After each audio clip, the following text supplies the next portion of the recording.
তো বন্ধুরা ফাইনালি এসে বললাম উত্তরায়ণ আয়ুষগ্রাম, যেটা দেখতেই পাচ্ছেন উত্তরায়ণ আয়ুষগ্রাম জিএসটি। এটা ওনাদের অ্যাড্রেসটা হচ্ছে নেপালি বস্তি, শ্রীনগর, বামুটিয়া, মোহনপুর, ওয়েস্ট ত্রিপুরা 799210। তো কেউ যদি আসতে চান তারা এটা হচ্ছে ওনাদের যে অ্যাড্রেস এবং এটা হচ্ছে মেইন গেট। তো আপনারা আসবেন এবং দেখবেন। তো বন্ধুরা ওই যে স্কুটি এখানে পার্কিং করলাম, ভিতরে প্রবেশ করলাম, মাত্র 30 টাকা। আর আমাদের ভিতরে আসলাম, কোনো এন্ট্রি ফি নেই, মাত্র 30 টাকা দিয়ে স্কুটি পার্কিং। আর বাইক 30 টাকা, গাড়ি হলে একটু বেশি রাখে। তো চলে আসলাম। তো বসার জন্য কত সুন্দর একটা জায়গা বানানো আছে, দেখাই যাচ্ছে এখানে যে ভিউটা।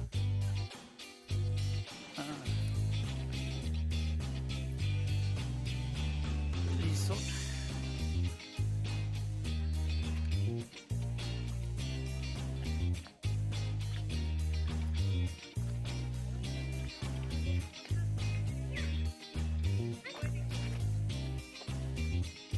তো এখান থেকে ওয়াটার পার্কের যে ভিউটা এবং ওনাদের যে রেস্টুরেন্টেরা, এটা খুব ভালোই আসছে।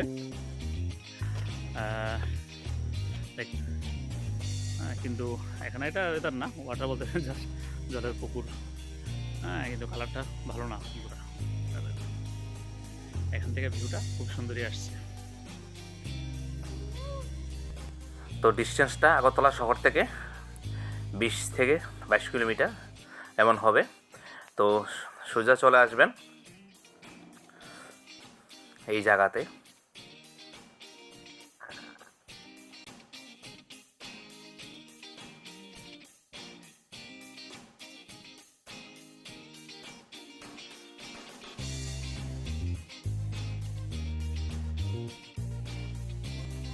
তো কেউ যদি গুহার মজা নিতে চান তাহলে এ হচ্ছে রিসোর্টগুলা।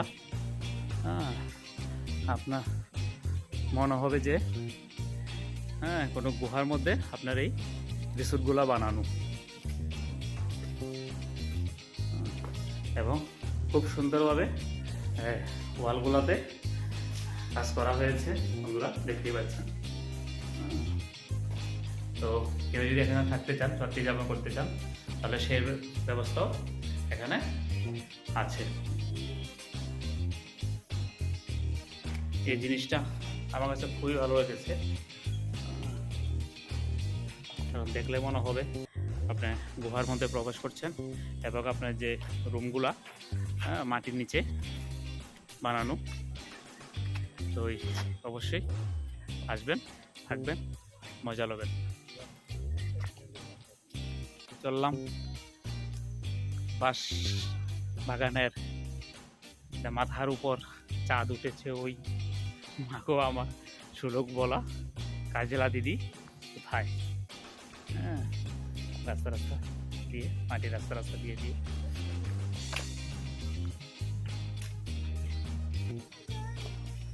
ওই বন্ধুরা যারা স্নান করার ইচ্ছা থাকে সে অবশ্যই স্নান করতে পারবে। টিকিট বড় যারা তারা 100 টাকা, আর ছোট যারা তাদের 50 টাকা করে। এই হচ্ছে ওনাদের যে রেস্টুরেন্টের যে টানটা ভিউটা।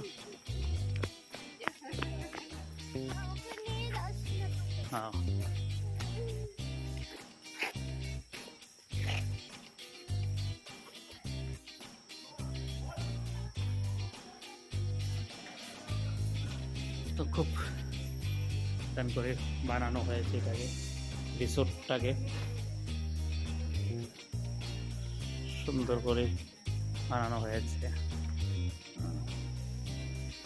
হাঁসকে দেখতে পাওয়া যায়।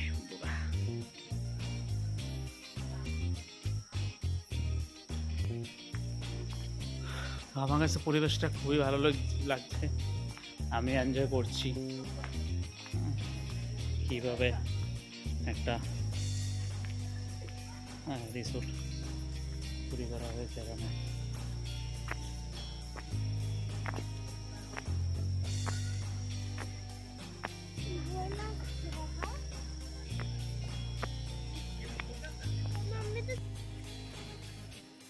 ওয়াটার পার্ক দেখতে পাচ্ছেন, মার মা এক জায়গায় গিয়ে নেয়, পরিবেশটা খুবই সুন্দর।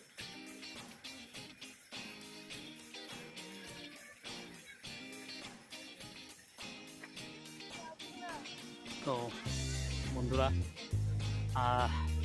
ওয়াটার পার্ক ঘোরা হয়ে গেছে, বসলাম ঘাসের উপরে বসলাম, মনটা জড়িয়ে যায় শহরের ব্যস্ততার মাঝে। যখন এরকম একটা পরিবেশে আপনাদের সামনে আসি, একটা যেহেতু এই ধরনের উদ্যোগ যারাই নেবেন একটু মনের দিক দিয়ে একটু স্ট্রং হতে হবে, কারণ প্রজেক্টটা তো অনেক বড় প্রজেক্ট আপনার হাতে নেবেন, তাই অনেকটা রিস্কও থাকে। তো রিস্ক যদি না নেন জীবনে, তাহলে তো আপনি কোনো সময় কোনো কিছু করতে পারবেন না। তো এই রিস্কটাকেই আপনার হাতিয়ার হিসাবে নিয়ে এগিয়ে যাবেন। শুভকামনা রইল বন্ধুরা। ভিডিওটা দেখার জন্য সবাইকে ধন্যবাদ জানাচ্ছি। লাইক, শেয়ার, কমেন্টস করে দেবেন বন্ধুরা। আজকে ভিডিওটা শেষ করছি।